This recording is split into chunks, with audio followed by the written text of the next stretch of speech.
All right. Welcome to the next Read Aloud in Wonder. We are still in Augie's perspective, and Daisy just passed away, their dog. And so we're moving on to a chapter called Understudy. Here we go. Understudy. Via brought home 3 tickets to her school play a few days after Daisy died. We never mentioned the fight we had over dinner again. On the night of the play, right before she and Justin were leaving to get their school early, she gave me a big hug and told me she loved me and she was proud to be my sister. This was my first time in Via's new school. It was much bigger than her old school and 1,000 times bigger than my school. More hallways, more room for people. The only really bad thing about my bionic Lobot hearing aids was the fact that I couldn't wear a baseball cap anymore. In situations like these, baseball caps come in really handy. Sometimes I wish I could still get away with wearing that old astronaut helmet I used to wear when I was little. Believe it or not, people would think seeing a kid in an astronaut helmet was a lot less weird than seeing my face. Anyway, I kept my head down as I walked right behind Mom through the long, bright hallways. We followed the crowd to the auditorium where students handed out programs at the front entrance. We found seats in the 5th row close to the middle. As soon as we sat down, Mom started looking inside her pocketbook. "I can't believe I forgot my glasses," she said.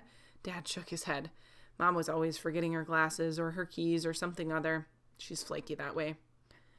"You want to move closer?" said Dad. Mom squinted at the stage. "No, I can see okay."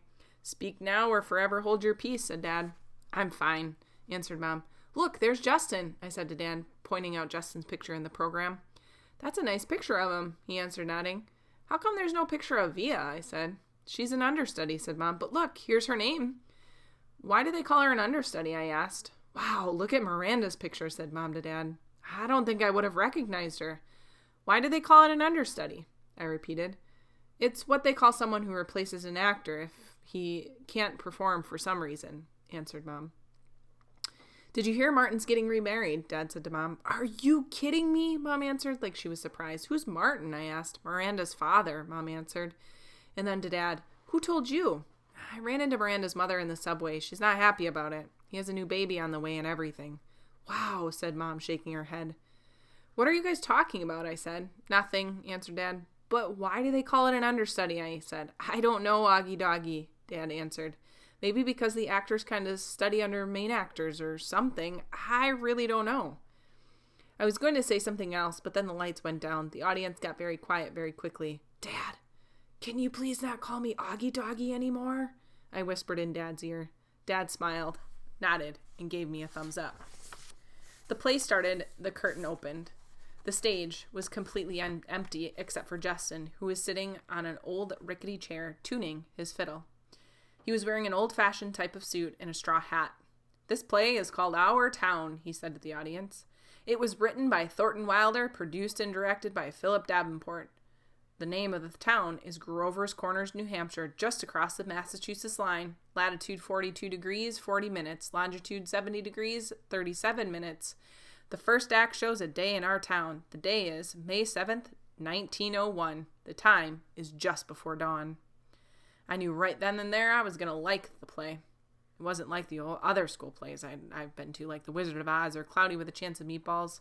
No, this was a grown-up seeming, and I felt smart sitting there and watching it. A little later in the play, a character named Mrs. Webb calls out for her daughter, Emily. I knew from the program that was the part Miranda was playing, so I leaned forward to get a better look at her. "That's Miranda?" Mom whispered to me, squinting at the stage when Emily walked out. "She looks so different." "It's not Miranda," I whispered. "It's Via." "Oh my gosh," said Mom, lurching forward in her seat. "Shh," said Dad. "It's Via," Mom whispered to him. "I know," whispered Dad, smiling. "Shh." The ending. The play was so amazing. I don't want to give away the ending, but it's the kind of ending that makes people in the audience teary. Mom totally lost it when Via, as Emily, said, "Goodbye, goodbye, world. Goodbye, Grover's Corner, Mama and Papa. Goodbye to the clocks ticking and Mama's sunflowers, and food and coffee and new iron dresses and hot baths and sleeping and waking up. Oh, Earth, you're too wonderful for anybody to realize you." Via was actually crying while she was saying this, like real tears. I could see them rolling down her cheeks. It was totally awesome. After the curtain closed, everyone in the audience started clapping. Then the actors came out one by one. Via and Justin were the last ones out, and when they appeared, the whole audience rose to their feet. "Bravo!" I heard Dad yelling through his hands. "Why is everyone getting up?" I said to Mom. "It's a standing ovation," said Mom, getting up. So I got up and clapped and clapped. I clapped until my hands hurt. For a second, I imagined how cool it would be to be Via and Justin right then, having all these people standing up and cheering for them. I think there should be a rule that everyone in the world should get a standing ovation at least once in their lives.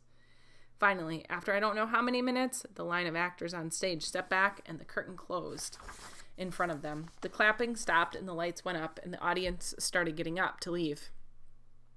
Me and Mom and Dad made our way to the backstage. Crowds of people were congratulating the performers, surrounding them, patting them on the back. We saw Via and Justin at the center of the crowd, smiling at everyone, laughing and talking. "Via!" shouted Dad, waving as he made his way through the crowd. When he got close enough, he hugged her and lifted her off the floor a little. "You were amazing, sweetheart." "Oh my gosh, Via," Mom was screaming with excitement. "Oh my gosh, oh my gosh." She was hugging Via so hard I thought Via would suffocate, but Via was laughing. "You were brilliant," said Dad. "Brilliant," Mom said, kind of nodding and shaking her head at the same time. "And you, Justin," said Dad, shaking Justin's hand and giving him a hug at the same time. "You were fantastic." "Fantastic," Mom repeated.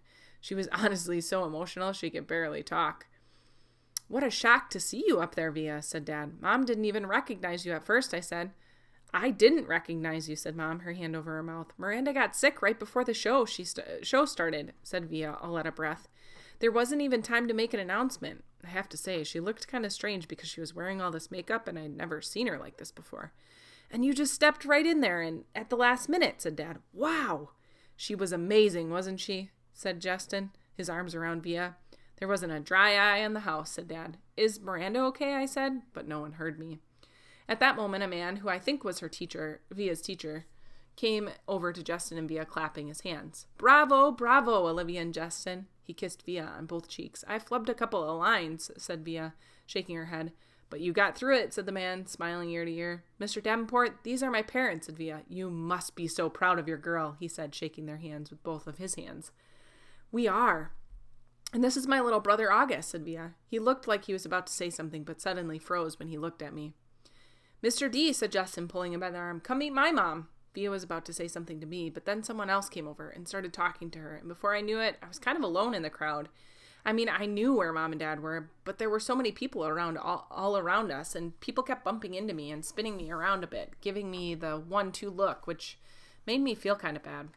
I don't know if it was because I was feeling hot or something, but I kind of started getting dizzy. People's faces were blurring in my head, and their voices were so loud it was almost hurting my ears. I tried to turn the volume down on my low-bought ears, but I got confused and turned them louder at first, which kind of shocked me. And then I looked up and I didn't see Mom or Dad or Via anywhere. "Via!" I yelled out.